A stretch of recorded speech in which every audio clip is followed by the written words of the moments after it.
Darth Harloff. Sorry, I had some gas. Nice to see you, everybody. Welcome back to the Sith Council. Christian Harloff.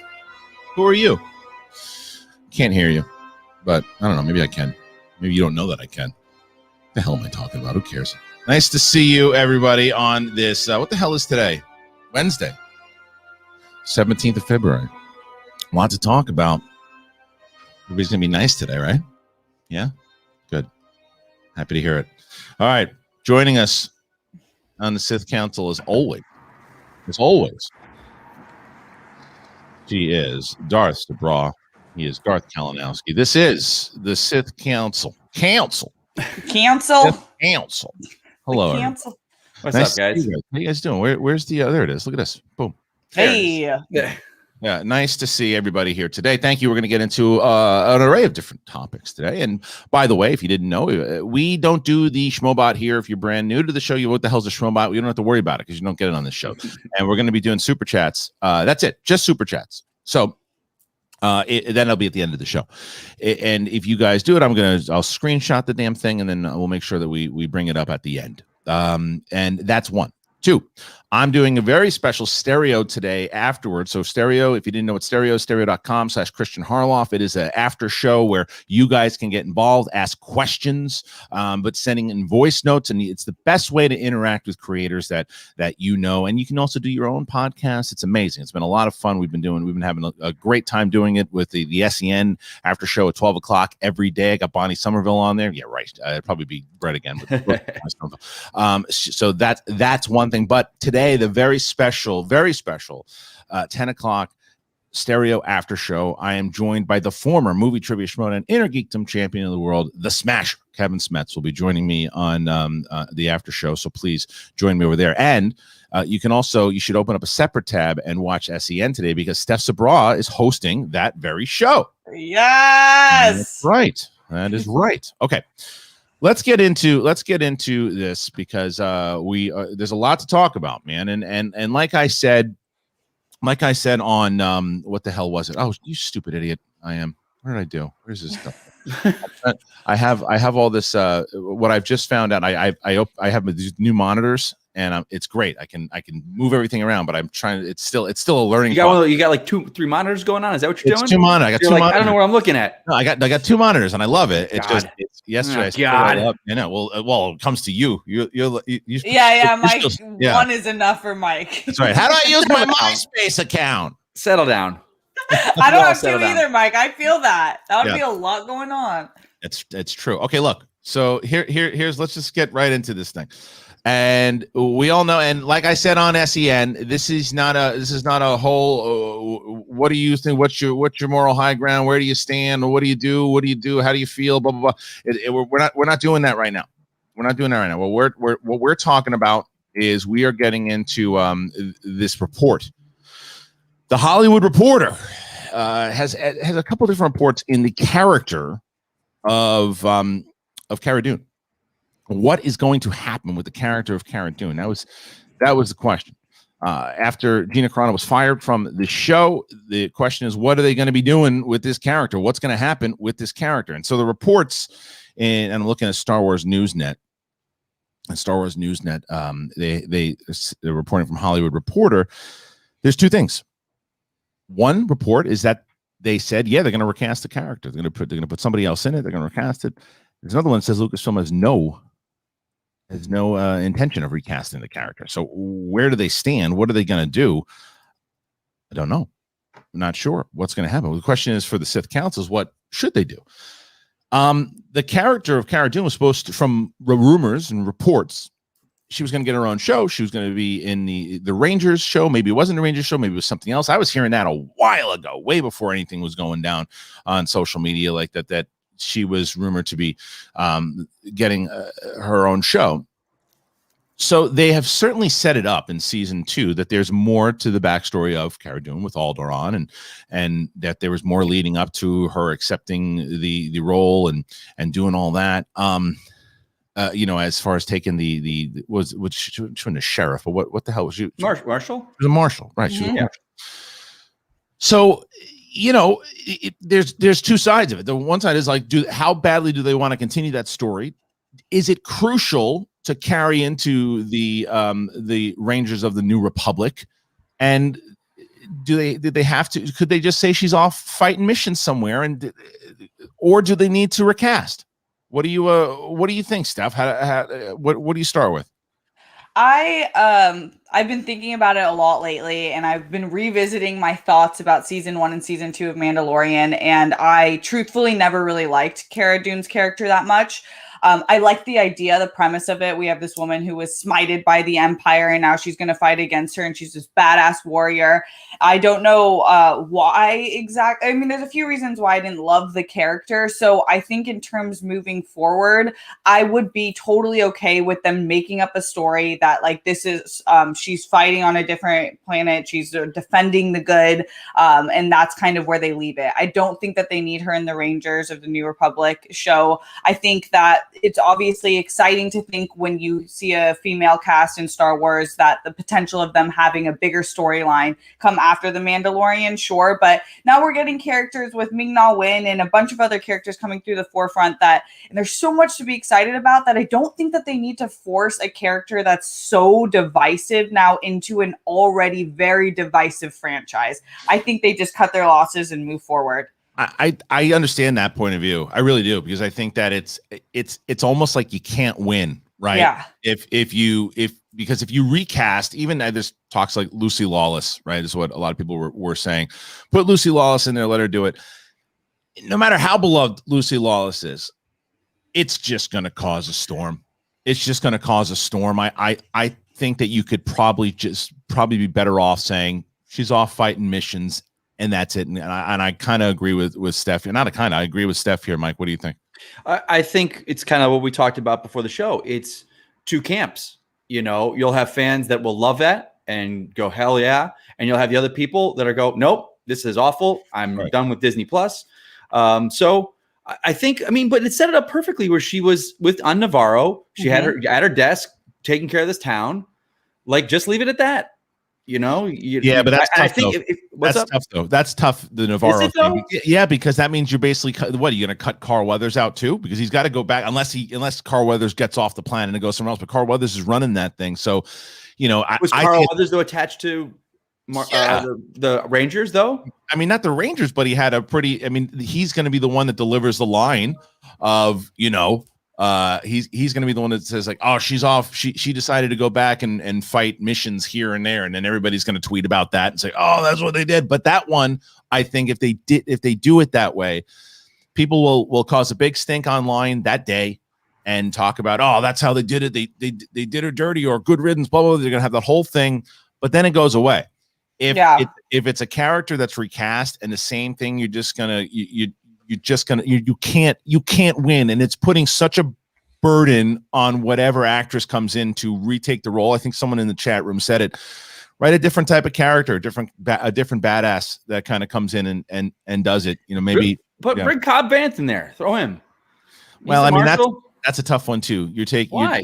I know you're taking a male role, a female role. I get that. Yeah, you're just taking. I'm not saying don't give him more of a role. You can. But I also think that one of the things about that character and why so many people responded to the character is because the character was a strong, a badass, and man was badass and really and had a cool backstory. And there was stuff that I wanted to learn about the character, but I just don't think, as Steph says, it's worth the overall headache to the overall production and to the actress, more so the actress that has to take the role, because that's just something that's going to be a lot. She got a pretty solid storyline in these 2 seasons compared to a lot of characters. The fact that we do know her backstory, we empathize with her character, we understand where she came from, where she's going. That's pretty solid. That's a solid arc, and I think that it's an opportunity. You just reminded me, Christian, to amplify Carl Weathers' character. He, in my opinion, carried a lot of the scenes that featured them both, and he is so excellent. Like, if he delivered that, I know it would be divisive for some people. I would love that. Yeah. But if you're saying then if we're talking Carl Weathers, then we got to go back and address it. Yeah. If we just leave her on the planet, like, hey, she's doing her thing, but then Carl Weathers still has to be there. Like, look, if we don't ever talk about her again. It's just never they talked about. How do we talk about Carl Weathers without her? Well, I mean, because without the character, but that's what I'm saying. There, you can't not address her at all. You have to say something, and whether or not, it could be grief. Well, but he's the one that could say. He's like, look, she's off doing this mission. She's out doing this. She not. What I think would be silly is if they were like, oh, hey, she blew up in a speeder. No, you do it like Rise of Skywalker. You hear the Emperor's laugh in the trailer. You're like, oh my God, we're gonna find out how he came back.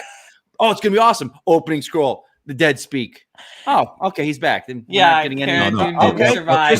What people forget about that one, that it was just glossed over. Yeah, and again, I caught it immediately when I saw the movie, but people didn't even realize that. Oh, I was like, no, wait. When they said when they were like, how did he come back? Dominic Monaghan goes, oh, it was like, I heard about this Sith clone dark magic. Like, what? Sith clone dark magic stuff? What? It sounded like it was ADR, like he was just off the screen. Someone put his voice like, I heard about the cloning.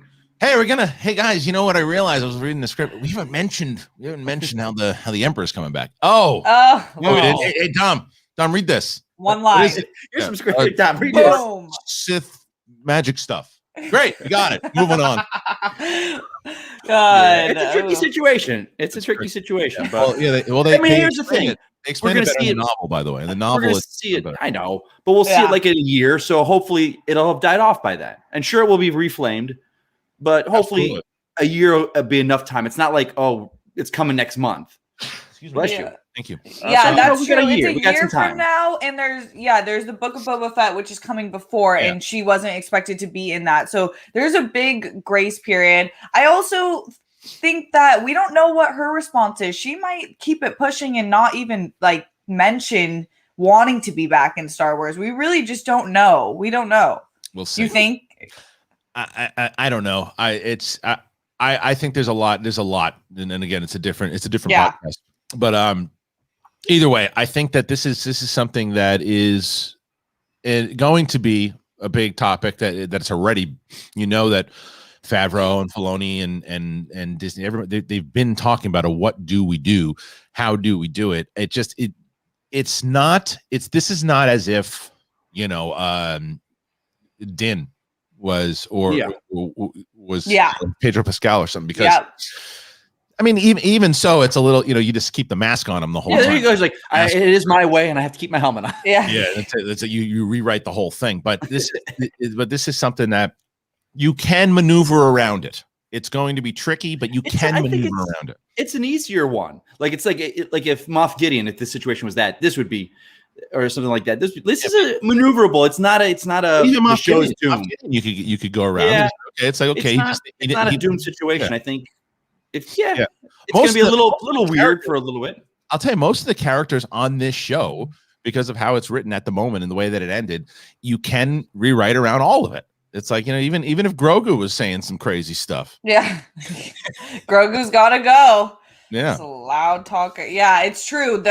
Other than, Boba and Fennec Shand, which we know is separate, like those are the only ones that had to stay on a certain course or had to be around. And that's right. All right, no more controversial stuff. I'm done with it. Let's talk about Rian Johnson. Really? Oh, I see what you did there. Nice. Thank you. Rian Johnson was doing an interview, and there was the interview. Basically, what did he say? He said, author Soraya Wilson dished out some new details about Johnson's upcoming Star Wars trilogy. I'm going to post this now because I can see I'm going to get a lot of requests. Yes, Ryan's Star Wars trilogy is still on. There are no dates or timelines because he has other projects going on, but it's happening. That's all I know about it. So what did she say? She had an interview. Johnson's going to introduce new characters from a corner of the galaxy that Star Wars lore has never been explored. Disney said in a statement that was from 2017. I don't know. This is something that I don't I don't know. Here's how it. First of all, I don't know how much. Like, she had an interview with him, and there's a lot that this could mean, and we can get into what it could mean, what it is, what it isn't, and then we can also talk about whether or not we want to see this in general, right? First part about this, what it could mean. What it could mean is that Rian Johnson and Lucasfilm have never said it's not happening. It's okay. Let's just keep it on the burner for a bit. You do your thing. We have all our TV shows. We have all this. It's a project that's in development. It's still in development. So that is exactly what it could mean, is that it's still in development. Because, again, from when I was working at Warner Brothers, there are tons of projects that were in development for 10, 15, 20 years. Masters of the Universe. It's 100%. 100%. There's these movies that are just in development. Wonder Woman was in development when I was there. Okay. There was all these movies that were in development that, it's still happening because it's in development. So the possibility is that it's in development. When's it going to happen? I don't know. Maybe 2030, but it's in development. That's one possibility. Other possibility is that they're like, okay, look, we want to do the trilogy, but we're probably not going to get to it for another 5, 6, 7 years. So no reason to say anything yet. Still in development, but we're planning on doing it. So there's all of these possibilities. Is it coming in the next 2 or 3 years? No, 100%. No way. There's no chance they're going to do it in the next 2 or 3 years. So that's the one side. And I want to get your guys' thoughts on all of this. The other thing is that I think that all three of us here, and this is not a let's pile on The Last Jedi, right? But I think all three of us here are not really fans of the movie. And I have certainly had my roller coaster from the start to eventually I just like it less and less anytime I see it. However, I do think it is very well made. I think it's a very well made movie. I think that Rian Johnson is a brilliant filmmaker. I really loved Knives Out. I love Brick. I love Looper. I love all his movies. I am not one of these people who say, oh my God, I really don't like Last Jedi, so stay away from Star Wars. I don't say that. I have the idea in my head that what if he makes Looper for Star Wars? What if he makes that kind of movie, but for Star Wars? What if he changes up the tone? He doesn't have the same tone. Everyone just assumes it'll be the same tone for Last Jedi. But what if it's a badass movie like Looper with not that Marvel silly humor? And what if you associate what you know him for in Star Wars, and you think that's automatically what he's going to do. But what if he doesn't? What if he does something cool like he's done in other movies? That excites me if that's the case. I'll be honest with you guys, though. I don't think these movies are ever going to see the light of day. Oh, even though it's in development, you don't think so? In development, no, because all right. Wonder Woman was in development, but it got made. Not by Silver and Warner Brothers. It didn't. Warner Brothers, it did. Sorry, still the combination of right. Yeah. Which was developing it. It got made eventually because of the way that DC shifted and DC became its own thing. But that was. It wasn't with what I mean is more so not the project itself, but the people involved in it. They were nowhere near it. It was certainly not Patty Jenkins. Patty Jenkins was nowhere near the project at the time. Yeah. The writers, different writers. Gal Gadot, I don't even know if she was acting at the time when that was going on. So things changed. Right, I get you. Sure. And so I don't know, Steph, all of this stuff. What do you think?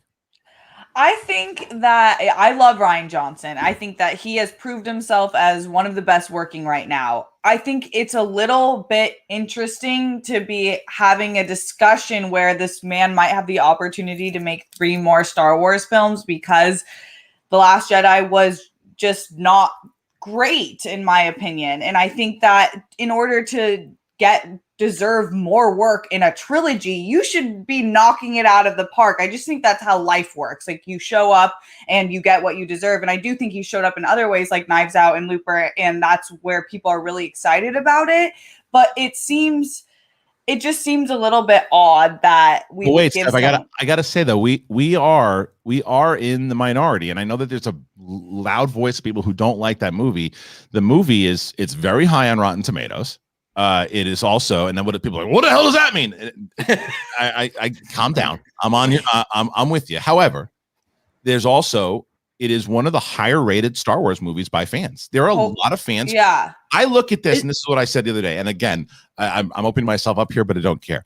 The Last Jedi is, to me, Last Jedi fans are, the Last Jedi, people who watch Last Jedi, the people who love the movie, like love it and swear by it, and you're a moron if you don't like it. That's the far left. Yeah. And the people who hate you for it, and the people who think that you're a shill and this, and if you like it, that's the far right. It is politics. Last Jedi has become politics. It's insane, and it's like that's why I just stay the hell away from it. Minus talking about it right now in front of all of you, but my point is people do. That movie is highly rated in a lot of people's top lists, so I understand, and it made over $1 billion, so I understand why he could get the it's true. I totally hear that. I know it's critically acclaimed. I know that it's shot beautifully. There's so much good. There's so much depth, but to me there are some glaring issues that I'm not going to get into, but it just seems like there's two puzzles going on. Ryan is like one of the most beautiful puzzle pieces that you could add to this puzzle, but it's a different puzzle, in my opinion. So we're putting this puzzle piece into this Star Wars puzzle that I just feel like he, to me, didn't get the Star Wars tone, and didn't do right by a lot of characters, which is the point of Star Wars. What pushes it forward is doing right by characters. You know, like the Skywalkers made 45 years of content because the character. Yeah, I don't disagree with any of that. I mean, I think that's true, but I do think that we are in a pocket of people that feel that way. So I do understand how I understand why you'd want to work with like the thing is, although I think what I do, maybe you and I are on a different side of is, I do think I would like to see what he could do if you told me, if they said, well, here's the movie, here's the trilogy. The trilogy is going to be shot like a more serious kind of Looper type Star Wars. There's not going to be that, Poe type of jokes and stuff in the beginning, and there's going to be and the difference is this. One of the major problems that people who didn't like The Last Jedi, one of the major problems that people had was the way that, like, oh man, he did Luke dirty, or certain things that were about Finn and Rose. Was certain things about the characters or tying into that's not the way so-and-so an actor, that's not this. It didn't. With new characters, in a new place, you're going to be a little more, it's kind of a slippery slope, because at one point you're going to be a little more forgiving because you don't, all right, teach me about these characters, fine. But on the other side, it's people are going to go in with their arms crossed. Some, not a lot, but some people are going to go, all right, Johnson, you got this trilogy. Let's see. I'm prepared to hate it. And he's going to, and the question is also it doesn't seem like he gives a crap whether you hate it or not. It's like he's go ahead, Mike. No, I just find it's funny. Star Wars fans, in general, are a very, I want to say, forgiving lot, because I kind of made a point about this, and I did it as like anytime, like after Last Jedi comes out and how divisive it was, and then the trailer drops for Rise of Skywalker, and people lost their minds, and I was kind of like, wait a minute, you guys are just done with Star Wars because of what you just saw. You drop a trailer and now you're all back in. Like, I kind of feel like if his trailer's good and the casting's good and you hear what the story wants to do, I think the fans will be like, yeah, let's do it. Yeah. They're such a forgiving group. They really are. I don't know if it's that easy through a trailer though, because everyone lost their damn minds when Palpatine laughed. Everyone lost their damn minds. Yeah, film comes out and they're like, "Oh, it's awful! Oh my god, it's awful." But what I'm saying though with that, there was a lot. You're also looking at same pocket of people that were pissed off about The Last Jedi, and I'm not disregarding the people who loved it. I understand, like I mentioned before, the two sides. I am very aware that there's a massive majority who love The Last Jedi. I'm very aware, and I'm told by my crew all the time about how much they love The Last Jedi. So I'm not. So that's not what I'm saying. What I'm saying is there were a handful of people that were like, okay, man, I want it to feel a little bit more like Star Wars. And then when that happened, when that moment happened, they lost their minds during the trailer because JJ was coming back and they were doing different things. So I don't think those two things connect as much because I think story. I think if we find out what the story being told is and it fits with Ryan and it makes people excited, I would be totally excited. I am definitely not the type of Star Wars fan that's like, you can never do right by me again. Like, that's not how I felt. I think that he 100% can knock this out of the park. I'm with agreement with Christian in the first place. I don't think this is going to happen, but if it does, I do think that they will take their sweet time finding a dope story to tell. You're looking at least 6 to 10 years before this thing comes out, if all. And the other thing that every Star Wars director that is putting movies out is going to be going up against is if Obi-Wan, the series, if The Acolyte, and or if all of these shows deliver the way that we hope, right? And I'm already all in on Star Wars TV. If you said to me, you only get one Star Wars TV for the rest of your life or movies, I'm taking TV with no hesitation. Yeah. No, especially now that I have an Oculus. But but the fact that if those shows deliver in the way that they will, it is going to be even harder for filmmakers because, especially in a trilogy, I think Patty Jenkins is in a good spot with her movie because it's a one-off Top Gun type movie. Yeah. Which could be just one big, it's like watching one big episode, a lot of fun. You throw stuff in, there's nothing to really connect to. If you want to connect some things, fine. Yeah. But for the most part, but putting the trilogy together, you're cramming stuff together, especially if it's stuff that you know. When did we, first of all, like, and yeah, with Patty Jenkins' film, if you want more, if you love the cast, like, let's do another one. When did it become this thing in society or in entertainment where we have to do a trilogy? Like, when did that become the thing? That Star Wars. It's a trilogy. Got to be a trilogy. Yeah, trilogy. I was like, where did this cut? Like, Batman's announced it's going to be a trilogy. What? Even with Batman, even the Dark Knight trilogy was not a trilogy. They were going film to film. This is why. You know, I was like, but to say a trilogy, it's like, you're setting yourself up to fail, I think. Like, what if your first one bombs and then you're like, oh, we're in trouble? Holy crap. There's certain IPs that are able to connect into that and say, we're going to do 3 movies and people will see it no matter what, but it's going to be a harder, each time you put one out, it's going to be harder unless they're good. That is why, that was always my biggest criticism with the new Star Wars trilogy was that there just wasn't, they just like a map. They should have had a mapped out plan. Like a mapped out plan. Okay, this is where we need to start and this is where we need to end. They've even said we didn't have a map. We didn't have a plan for. I was like, why did you start without one? And they've talked about how talked about having a 4th film and like they needed the 4th film to finish the story. Like I remember when that broke and I was like, that's how it felt. Because but if you look at now look at the Mandalorian, right? And you look at the Mandalorian, you go back to that gallery series and you see that like it's that moment that there's a plan. Because when Favreau's talking to Filoni in the end of that Tatooine episode,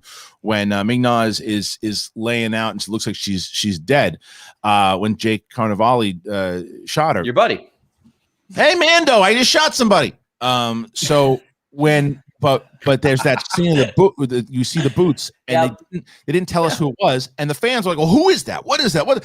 And they knew. There's like, oh man, you think they're gonna know it's Boba Fett? You think they're gonna know? Like they knew. It wasn't like, oh, let's show boots, and then who the boots are. Just put some boots in there. We'll figure it out later. We'll let the other director that comes in, they can figure it out. But what if we don't like what that person, who that person's boots is? Well, then we'll just change it up in the next one.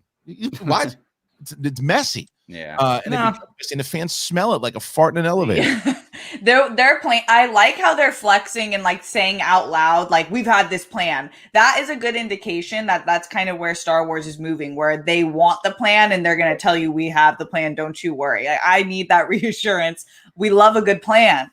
Yeah, that's exactly right. And I think that's exactly what I think that's what good production company does. I think that they learned. I think that they learned going, okay, there's been that criticism of the plan. Let's give them a plan. The positive we should be, I think give credit to that the fan base and everybody, like as Mike said, I don't think it was as forgiving as just watching a trailer, as he said, but I do think that there's something about, okay, you know what, I love my love here too, and maybe I was being a little silly because it is just a movie, but hey, I'm gonna watch this. Oh, Mandalorian. It's happy, feel positive, like things, and it's just been it feels like a different. It feels. I think people want to like things. They want to, and I use what happened with Star Wars and Rise of Skywalker. It happened again, and I noticed it again with this Godzilla vs. Kong. Like every trailer that comes out for like King of Monsters, people lose their mind. The film comes out, they're like, oh, nope, that was terrible. Nope. King Kong vs. Godzilla comes out. People are losing their minds again. I go, wait a minute. Where were you guys a year and a half ago when you destroyed this franchise and hated it? And what they did, but Mike, you're missing something. What am I missing? King Kong was not in either one of those trailers. In the other ones, like when you have Godzilla the first movie that was out. Yeah. That first movie, it's a good movie. It's a good movie. It's a good movie. It's at the end of the movie, when Godzilla finally is in the movie for the last 10 minutes. Yeah, it's like Jaws. No, it's not. It's not like no. Yeah. And at the end of the movie, when he shows up, the end is great, right? But the problem is a lot of people are bummed out because it's like, oh, it's just humans the whole time, and you just see Godzilla swimming. So like, well, don't worry. Here's the next movie. And then it's Godzilla fighting. The first things are cool, but then it's this story with the family. Stop telling me about the humans. It's the problem with the Transformers movie. But then, so then we get this trailer versus Kong versus Godzilla. But there's humans in it. People losing their damn mind. The film's going to come out. They're like, oh, they disappointed us again. You might not be wrong. You got me again. What's that? Are you talking about Skull Island? No. Skull Island. We're talking more so of the there's been none of these movies so far. King of Monsters. I've enjoyed them all. I have enjoyed them also. They're fun. King of Monsters. I fast forward when I watch it. I just watch it's like a UFC fight. I fast forward through through anything except I just want to watch the fights. Right? I don't want to. I don't care about. Oh, I haven't seen my daughter. Oh, come on, I'll watch This Is Us or whatever. I don't need to watch. I don't need to watch this. I just, it's like great. Millie Bobby Brown is awesome, but I don't. And I'm just saying, we're going to get the same thing in this new one with the new Godzilla's Kong. We're going to get the humans. We're going to get Where's My Dog. I think we're going to get more Kong and Godzilla face. There's going to be less monsters in this film. I don't know about that, but you might not be wrong. Anyway, the point is, it's just a matter of you are onto something when it's a matter of trailer brings up excitement. But if execution isn't there, the fans will go, nope. But I don't know, man. I just think that there's a lot that could happen over the next couple of years. This will always be a thing. We're going to be hearing about this Rian Johnson trilogy for a while. I'll say this. Let me say this.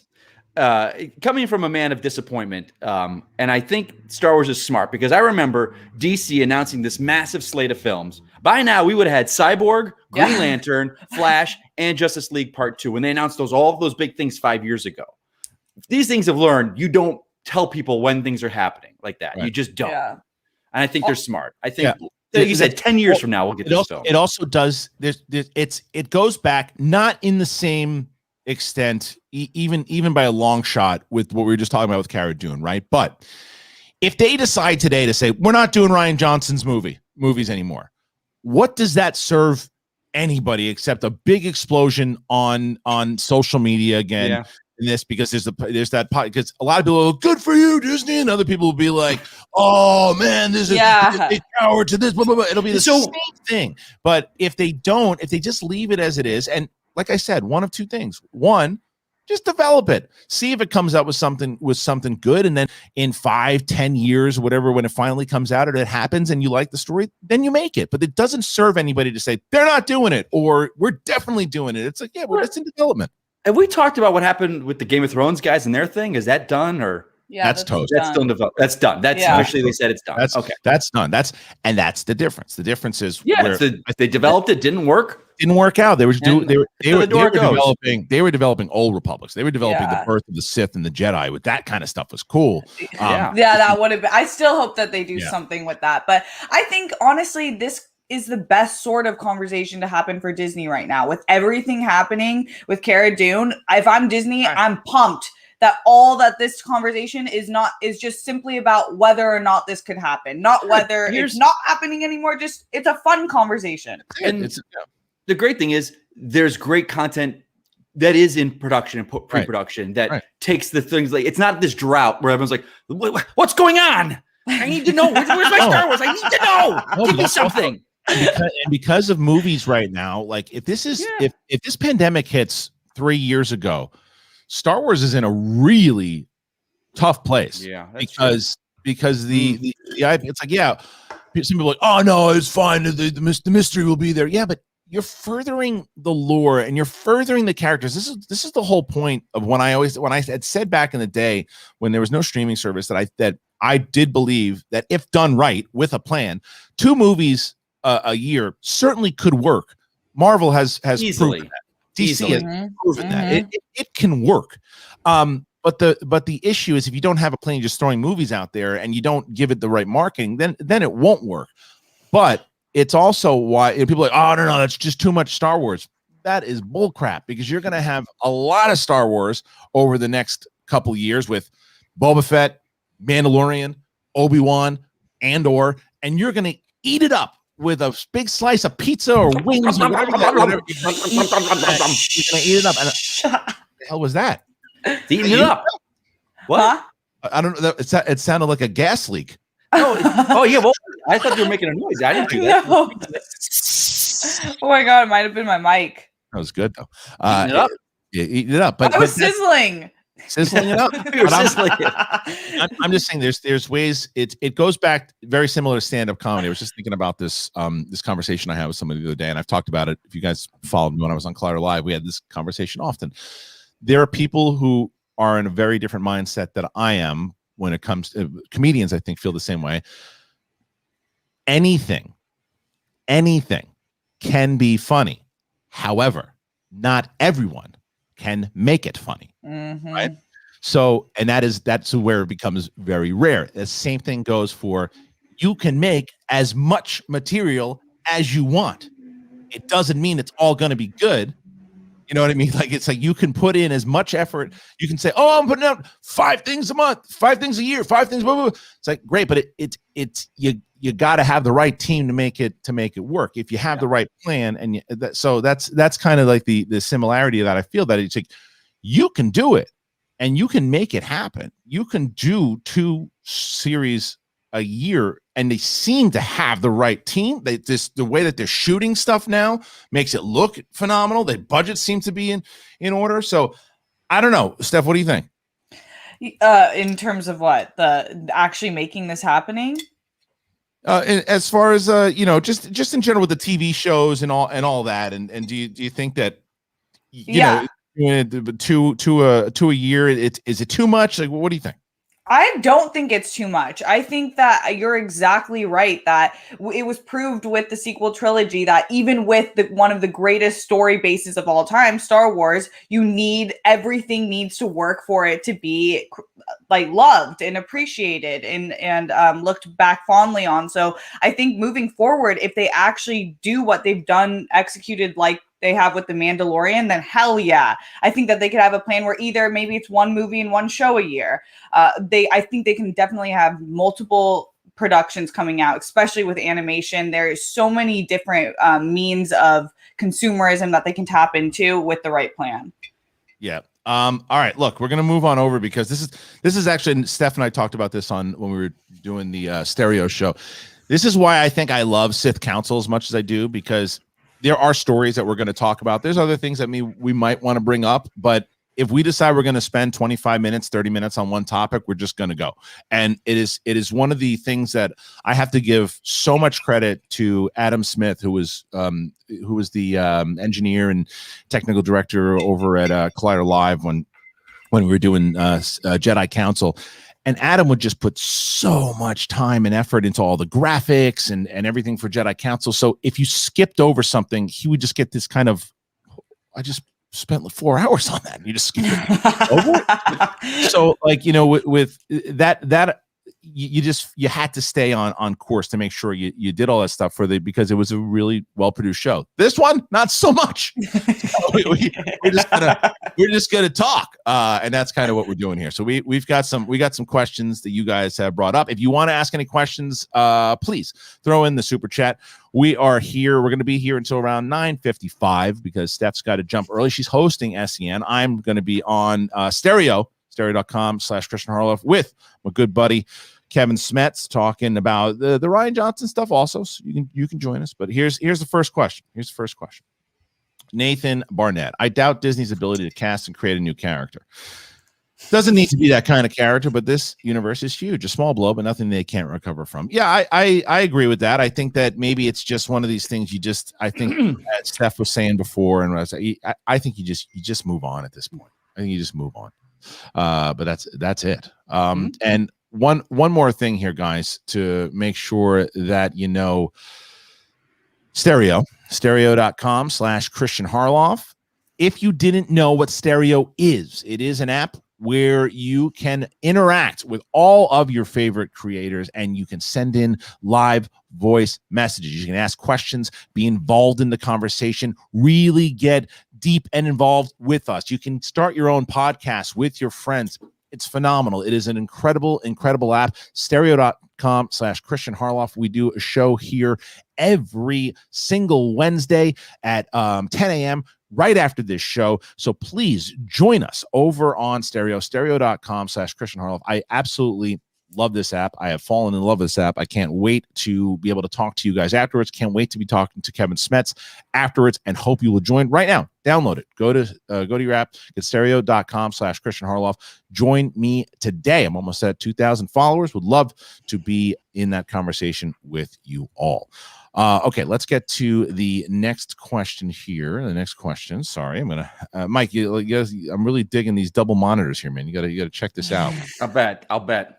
It's really great. I'd love to see the BTS. Yeah, it's a disaster. All right, here's the next one. B. Skywalker, who was your favorite sequel trilogy character? Good question. I mean, I really liked the character of Rey. I think Rey was. I mean, you know, the new sequel, the new, the new ones. Yeah, I really like. I really like Rey, and I think that, you know, regardless of where you think how she ended up, and if you like what happened, and you know the Skywalker ending and all that, but I thought Daisy Ridley was really invested, and there was, I think she's a really great actress, and I like the character a lot, so I'd say Rey.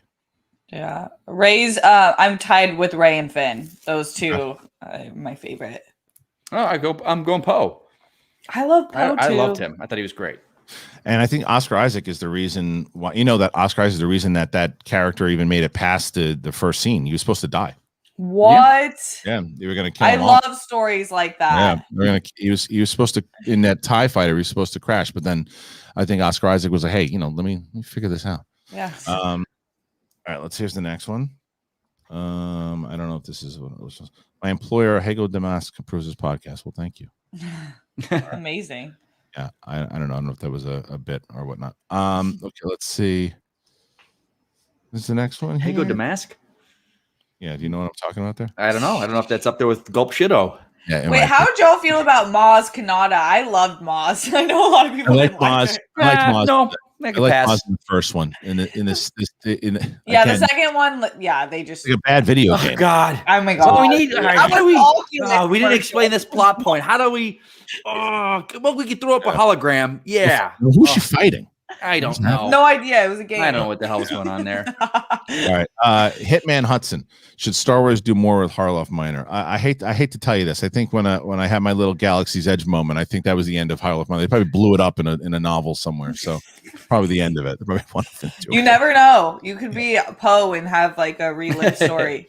I think that's the end of that. Thank you for being nice, but I think it's over. I think it was like that moment right when all that happened. I think that it was that moment in New Hope when it's like you just see the big laser just blow it up. It was really nice.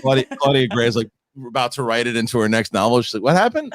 I'm good. Not called Knapsack Major. All right. Let's see. What's the next one? We got a bunch. Thank you guys for following it all over here. Thank you very much. Appreciate it. Okay, here's the next one. The next question comes in from okay. So Darth Lopez says Hego Damask is coming in the Acolyte. I don't know what the hell's going on. Yeah, what? I don't know what's happening. He's probably laughing his ass off. I know. He's like, I got him. He said it on air. it's like in The Simpsons, the phone calls. Yeah, I deserve. I got to say it on air. I deserve it because of the they've been doing the Flirt and Flouse bombs on stereo. They've been amazing. Mike Nuts is Mike Nuts there. Dude, it's so funny. So this guy's been asking all these questions about the Flirt and Flouse to other people, and nobody knew. Telling them that he's an international superstar and all this. And you were talking about WandaVision, and the guy goes, "Yeah, I just really want to see if the Flirt and Flouse shows up, right?" But the guy who's hosting the show goes, "Man, I watched the Schmodown." He's like, "I know who the Flirt and Flouse is." No way. It was great. And by the way, so speaking of the Schmodown, guys, Friday, big two matches. You talk Star Wars. Molly Damon and Laura Kelly #1 contender match. The winner is going to play for the Star Wars Championship. That's on the undercard. That's how big of a card it is. It's undercard, February 19th, first pay-per-view, schmodownlive.com. You get tickets there. And in the main event, the Inner Geekdom Championship is on the line. The champion, Chandru, the chosen Dandapani, puts his title on the line to become the first ever Inner Geekdom champion to defend it 2 times. I see Mike cringing as I say that, as he goes to defend against the former Movie Trivia Schmodown champion, Mara Kanopik, who makes a 2-year return to the Movie Trivia Schmodown. What an absolutely incredible event it will be. Make sure you go and check it out. Check it out. I think that's it, man. I think that's everything here. We got a pretty good show that was done here today. A lot of great topics, respectful conversation here, even from the chat room. Can you believe it? Oh my God, I'm so excited. I'm very proud of everybody. What a nice conversation it was. Also means that our audience isn't that big yet, which is great. It means everybody's nice. We have good energy in here. Yeah, that's good. The thing. Maybe it's going to stay that way. Maybe it will always be this way. Maybe we place a positivity for Star Wars. We bring the left and the right together. How about that? Yes. This is my thing. I want to make sure that you guys are able to talk about things. We can tell each other, hey, I didn't like that movie. All right. Well, what do you like about it? Well, okay. Well, I liked it. Why'd you like it? Well, I liked it because of this. That's a conversation I'd love to have. I think that's what it is, because for some reason, as I said before, movies have become politicized. It really has. It's like if you look at people who fight for certain things politically and you look at their movie taste, it's the same thing. And I think it's unnecessary. I don't think it's necessary. I don't think it should bleed over. That's my opinion. But not everybody feels the same way I do. But anyway, somebody's like 45 minutes, lame. What do you want me to do, man? I got other shows we got going on. Come join me over on Stereo, Ben. The conversation continues, Ben. Come on. Not done, Ben, head on over to Stereo. We're just getting started. Yeah, so Stereo. No, it's okay. I don't want to go after Ben. People are going, so sorry, Ben. No, that to me is a compliment. That to me is a compliment. Ben. Ben wants us to talk more. I'm not mad at Ben. I think that's nice. Here's Garth McMurray says, I love Babu Frick. Babu Frick made me laugh every single time. Every time. And and again, I watched a little bit of Rise of Skywalker. I don't hate that movie like everybody does. I don't. I think it's cotton candy. It's got fun Star Wars trinkets in it. I think it's got a lot, like I said, Mike, and going back to your point before, when it came to Palpatine, right? I always thought that I had said, although I had said that Palpatine was coming back, and someone goes, "Oh, well, someone told you that." I was like, "No, it just, if you think about it overall, it makes sense. It should have made sense. Why they ignored this stuff in Revenge of the Sith? They had a plot point that they could have connected to. Anakin is sitting there and he tells him about the legend of Darth Plagueis. Yep. Tell me how he learned how to come back from the dead. He didn't need to be cloned and do all this stuff. I mean, they're making it work now in Mandalorian, but it's like, how did he do it? There was Darth Plagueis taught him how to do it. Yeah. If he would have found it, hell, it took him 30 years to do it, or he finally did it. It was like Voldemort. I thought it was gonna be like Voldemort. Like when Voldemort came back from the dead, when Voldemort came back from the Kevin Smets.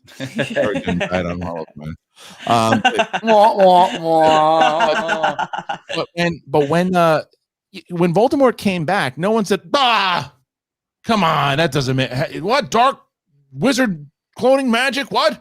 Because it's part of the story. Part of the story, and if you made it part of the story, Plagueis connected. And you had the fact that Palpatine figured out how to do it. It really could have worked. So that's why I thought it made sense. And that's why I was one of those people that went, yeah, when he came out, I was like, they're going to go. You were. I know you were. He's just in the back in a tank. What? Oh, God. I can't with that movie. You hate it? You hate that movie? Oh, dude, I can't. Like, I can't, man. We wanted Billy D back. How are we going to get him back? We're going to make him living in a van in the desert in this random place that we got to go down by the river. And here's your key. But it's got a little thing that we pull out. Just, you got to put it the right place. And I love a great adventure. I love a good Goonies, Indiana Jones treasure hunt. But holy God, it was lazy. It was definitely Oh my it was God. lazy. But I just liked the cotton candy aspect. I do. of it. I don't have the time to slander it today, boys. It's a good movie. It's not perfect. Yeah. There's a lot wrong, but I mean, that's one, by the way. That's another one. I mean, did it make $1 billion? I think it did. But yeah, that's another, I think it did. I think it did.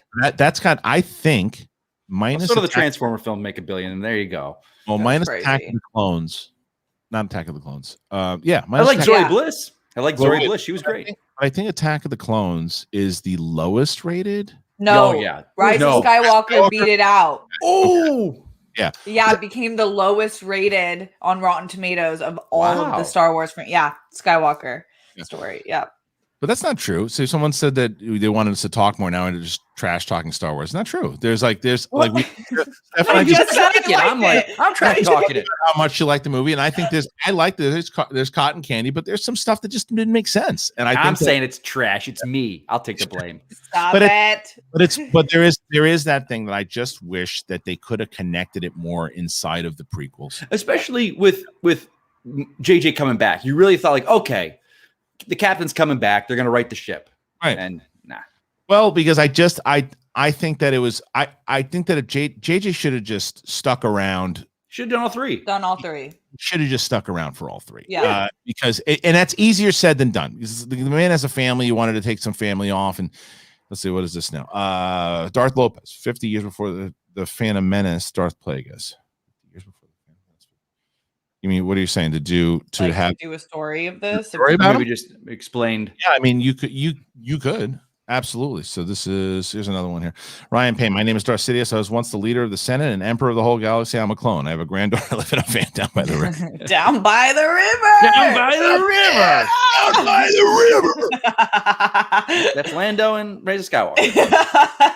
But I Living in again, Burning Man. But that's the conversation that comes up here. Is that there's things that we love about these movies, and there's things that whatever. But I think that there's just I've rewatched Mandalorian season 1 more than I've rewatched any of the prequels. Says a I mean, lot. Prequels, excuse me. Sequels. Sequel trilogy. I like if I have a big Star Wars craving and I don't want to watch the original trilogy, I find myself watching episodes of The Mandalorian. Mm.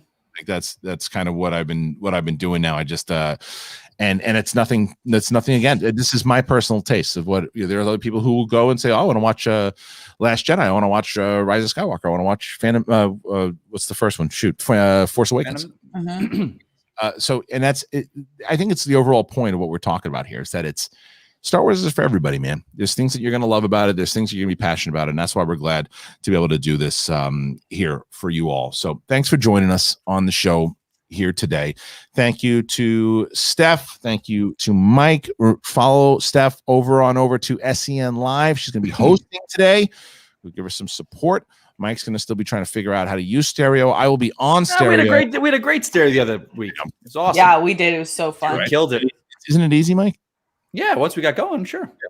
But I will be on stereo.com/Christian Harloff with the former Movie Trivia Schmodown Inner Geek champion of the world, the Smasher, Kevin Smets. We're going to be talking in just a little bit here. So please join us. And thank you guys so much. Peace. It gives you focus, makes you stronger. Just sitting around watching this time because I don't have any graphics.